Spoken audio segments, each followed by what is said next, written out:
अस्सलाम वालेकुम dear students, कैसे हैं आप लोग? खैरियत से हैं? ओके बच्चों, सो हमारा next topic, next chapter even के chapter number 5 IGCSE chemistry 0620 course code है बच्चों। कैमरीज की बात चल रही है, केमिकल एनर्जेटिक्स। ओके, सो हमारा नेक्स्ट चैप्टर केमिकल एनर्जेटिक्स। सो इसको हम लोग स्टार्ट करते हैं। So first of all, what is endo and exothermic reaction बच्चों? एंडो और एक्सोथर्मिक रिएक्शन कौन से होते हैं, इसको हम लोग अंडरस्टैंड करते हैं। इसकी अंडरस्टैंडिंग से पहले मैं आप लोगों को कुछ चीज़ें बताना चाहता हूँ कि जो हमें एंडो और एक्सोथर्मिक रिएक्शन को अंडरस्टैंड करने में हेल्प आउट करेंगी। So look over here. सबसे पहले तो सपोज करें कि फॉर एग्ज़ाम्पल एंडोथर्मिक रिएक्शंस होते कौन से हैं, ठीक है? एंडोथर्मिक रिएक्शन क्या होते हैं जी? ये बच्चों, ये वो रिएक्शन होते हैं जिनमें अमाउंट ऑफ एनर्जी एब्जॉर्ब होती है। This is very very important, very very simple. Energy absorb, okay. अगर आपकी एनर्जी एब्जॉर्ब हो, मतलब इस रिएक्शन को आप करवाना चाह रहे हैं, ठीक है, और आपको अगर एनर्जी देनी पड़ी, ठीक है, ओवरऑल एनर्जी इस सिस्टम के अंदर एब्जॉर्ब हो रही हो, तो हम कहेंगे कि एक एंडोथर्मिक रिएक्शन। फॉर एग्जांपल, आप चाहते हैं कि रिएक्टेंट कन्वर्ट हो प्रोडक्ट में, ओके, रिएक्टेंट कन्वर्ट करना चाह रहे हैं आप प्रोडक्ट में, तो इस रिएक्शन को करवाने के लिए आपको एनर्जी देनी पड़ेगी, ओके। सो आप एनर्जी कैसे देंगे? अगर आप लोग इस तरफ हीट, लेट्स से रिएक्टेंट आपकी हीट एनर्जी एब्जॉर्ब करके आपको प्रोडक्ट दे रहा हो, so this type of reaction is called endothermic reaction. अगर रिएक्टेंट वाली साइड पे हीट एनर्जी एब्जॉर्ब हो रही है तो वो एंडोथर्मिक रिएक्शन होगा। क्लियर है बच्चों? अब एक्सोथर्मिक रिएक्शन क्या होता है? एक्सोथर्मिक रिएक्शन क्या होगा? ऑब्वियसली आप लोग इसका रिवर्स सोचें। एक्सोथर्मिक रिएक्शन क्या हो सकता है? यहाँ पे एनर्जी एब्जॉर्ब है तो एनर्जी रिलीज्ड। सो एक्सोथर्मिक रिएक्शन, RXN में रिएक्शन को रिप्रेजेंट करता हूँ, ठीक है, इट्स अ शॉर्ट फॉर्म, आपने पेपर्स में ऐसे नहीं लिखना। तो एनर्जी रिलीज्ड, ओके, एनर्जी यहाँ पे रिलीज्ड हो रही होगी। This is very very important point कि एनर्जी यहाँ पे रिलीज हो रही होगी। ऐसे रिएक्शन जिनमें से एनर्जी रिलीज होती है उनको हम एक्सोथर्मिक रिएक्शन कहते हैं। फॉर एग्ज़ाम्पल, आपके पास एक रिएक्टेंट है और वो प्रोडक्ट में कन्वर्ट हो रहा है, ठीक है। जब वो प्रोडक्ट बनाता है तो उसके साथ साथ कुछ ना कुछ हीट एनर्जी रिलीज होती है, ठीक है। हीट भी एक एनर्जी है, याद रखिएगा, हीट भी एक एनर्जी होती है। तो इस टाइप के रिएक्शंस को हम लोग कहेंगे एक्सोथर्मिक रिएक्शन। आप इसको थोड़ा और अंडरस्टैंड करते हैं। सपोज करेंगे एक डायग्राम आपके सामने शो हो रही है, ठीक है। इसमें क्या हो रहा है कि इसमें वो बता रहा है कि आपके पास ये एक कॉनिकल फ्लास्क है, ठीक है, कॉनिकल फ्लास्क है। इसके अंदर आपने कोई रिएक्शन लगाया हुआ है, कुछ भी, ठीक है, कुछ भी आपने एक रिएक्शन लगाया हुआ है, और यहाँ पे क्या हो रहा है कि ये रिएक्शन हीट एनर्जी को एब्जॉर्ब कर रहा है। एरो देख लें, हीट एनर्जी के जो इसकी तरफ जा रहे हैं, इस कॉनिकल फ्लास्क की तरफ जा रहे हैं। क्लियर है? इस चीज़ को अंडरस्टैंड करने के लिए एक वर्ड को अंडरस्टैंड करें। एक होती है सिस्टम, सिस्टम, और एक चीज़ होती है बच्चों सराउंडिंग।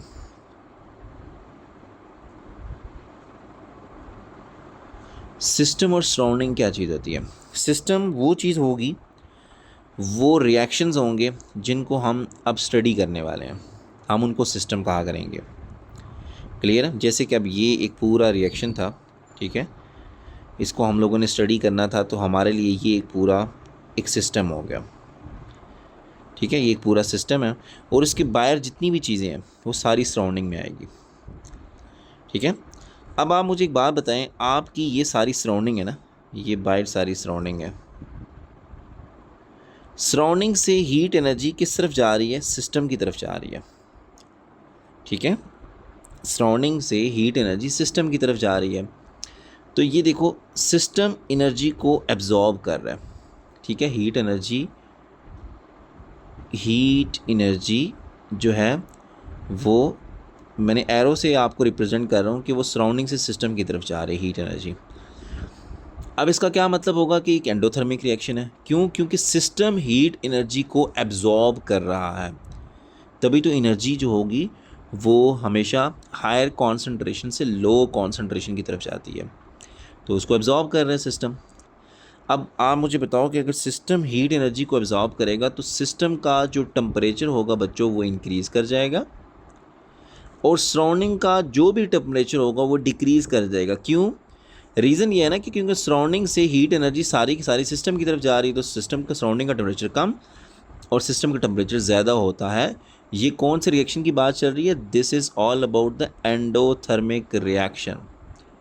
ये एंडोथर्मिक रिएक्शन के लिए ये हम लोग डिस्कशन कर रहे थे। क्लियर है? अच्छा, अगर ये एंडोथर्मिक रिएक्शन वाला कॉन्सेप्ट आप लोगों को क्लियर है, अब हम एक्सोथर्मिक रिएक्शन को अंडरस्टैंड करते हैं। अब एक्सो के लिए देखते हैं, अगेन वही चीज़ें बच्चों हम लोग बनाएंगे। एक्सोथर्मिक रिएक्शन लिख लिया बच्चों। अब यहाँ पे लिखते हैं सिस्टम, यहाँ पे लिखते हैं सराउंडिंग। एक्सोथर्मिक रिएक्शन में क्या होता था? हीट एनर्जी रिलीज होती थी। इसका मतलब है हीट एनर्जी का एरो इस तरफ होगा, ठीक है, सराउंडिंग की तरफ। हीट एनर्जी जो होगी वो ट्रांसफ़र हो रही है from system to surrounding. Okay, अब क्या होगा कि हीट एनर्जी जब सिस्टम से जा रही है तो इसका टेम्परेचर कम होने लग पड़ेगा और इस सराउंडिंग का टेम्परेचर ग्रेटर होने लग पड़ेगा। ओके बच्चों, इस सराउंडिंग का टेम्परेचर इंक्रीज़ होने लग पड़ेगा। ये पॉइंट क्लियर है बच्चों?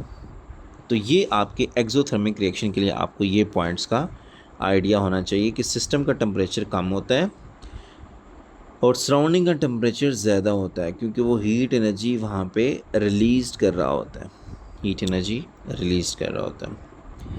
तो ये एंडोथर्मिक के लिए ये एक डायग्राम है। एक्सोथर्मिक रिएक्शन के लिए देखो इसमें से हीट एनर्जी रिलीज हो रही है। देखो ना, सिस्टम की तरफ, सराउंडिंग की तरफ एनर्जी बाहर जा रही है, तो यहाँ पे जो सराउंडिंग है उसका टेम्परेचर क्या होने लग पड़ेगा? इंक्रीज़ होने लग पड़ेगा। एंडोथर्मिक रिएक्शन की बड़ी अच्छी एग्जांपल्स हैं। अगर आपके पास आइस है, आइस, ओके, वो किस स्टेट में होती है बच्चों? सॉलिड स्टेट के अंदर होती है। आइस को अगर आप लोग मेल्ट करना चाहते हैं और लिक्विड में कन्वर्ट करना चाहते हैं, ठीक है, ठीक है, लिक्विड में आप इसको कन्वर्ट करना चाहते हैं तो क्या होगा? देखो, आइस सॉलिड स्टेट में होती है। एज्यूम करो ना आपने कहीं पे आइस फेंक दी, फ्लोर पे ही समझ लो फेंक दी। अब स्टार्टिंग में फ्लोर गर्म था, ठीक है, आपने उसके ऊपर आइस फेंकी। आहिस्ता आहिस्ता आप जब वो आइस वहाँ पे मेल्ट होना स्टार्ट होगी, उसके बाद जब आप आइस वहाँ से उठाओगे, अब नीचे वाली सरफेस के ऊपर हाथ रखोगे तो आपको लगेगी ये बड़ी ठंडी सरफेस है। अब ऐसा क्या हुआ वहाँ पे? वहाँ पे ये हुआ कि पहले आपका जो फ्लोर है, ठीक है, उसका टेम्परेचर ज़्यादा था, ठीक है, फ्लोर आपका गर्म था ना, तो ज़्यादा था। जैसे आपने उसके ऊपर आइस फेंकी, यहाँ से फ्लोर का टेम्परेचर क्या हुआ? शिफ्ट हुआ इसकी तरफ, आइस की तरफ। आइस ने ये टेम्परेचर एब्जॉर्ब करना स्टार्ट किया। क्यों एब्जॉर्ब कर रहा है? क्योंकि आइस को मेल्ट होना था। आइस ने क्या किया कि टेम्परेचर फ्लोर से एब्जॉर्ब करके वो खुद मेल्ट होना स्टार्ट हो गई। तो अब उससे क्या होगा? फ्लोर का टेम्परेचर क्या होगा? डिक्रीज़ कर जाएगा। Are you getting my point बच्चों?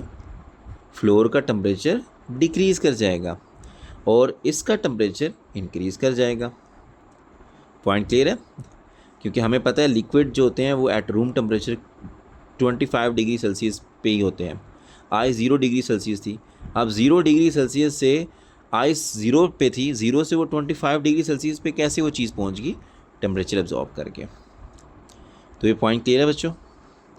तो ये आप लोगों ने इस तरह के छोटे छोटे कॉन्सेप्ट्स हैं जो आपकी डेली लाइफ में होते हैं, वो अपने माइंड में रखने हैं बच्चों। यहाँ तक चीज़ें क्लियर हैं तो नेक्स्ट चलते हैं बच्चों। अब एक बड़ा इम्पोर्टेंट कॉन्सेप्ट यहाँ पे हम डिस्कस करने वाले हैं, बहुत इम्पोर्टेंट कॉन्सेप्ट।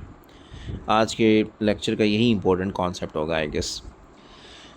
अब पॉइंट ये है कि सपोज़ करें आप चाहते हो कि एक रिएक्टेंट प्रोडक्ट में कन्वर्ट हो, आप चाहते हो ये रिएक्शन हो, ठीक है। अच्छा, अब आपको पता है कि जब भी रिएक्शन होता है ना बच्चों, रिएक्शन, कुछ पॉइंट्स मैं मेंशन करने वाला हूँ। रिएक्शन के लिए क्या ज़रूरी है, किसी भी रिएक्शन के लिए सबसे पहले आपके जो रिएक्टेंट के जो मॉलिक्यूल्स होते हैं उनको आपस में कोलाइड करना बहुत इंपॉर्टेंट है। रिएक्टेंट के मॉलिक्यूल्स आपस में कोलाइड करें, और कोलाइड ऐसे भी नहीं, एक परफेक्ट ओरिएंटेशन के साथ, ठीक है, एक परफेक्ट ओरिएंटेशन के साथ वो एक दूसरे के साथ कोलाइड करें, ठीक है। अब परफेक्ट ओरिएंटेशन से मुराद वो एक दूसरे को जब कोलाइड करें तो उनकी उस कोलाइन को हमें कहना चाहिए सक्सेसफुल कोलाइन, ठीक है, सक्सेसफुल कोलाइन, सक्सेसफुल कोलाइन। तो वो कोलाइन हमारी सक्सेसफुल होनी चाहिए।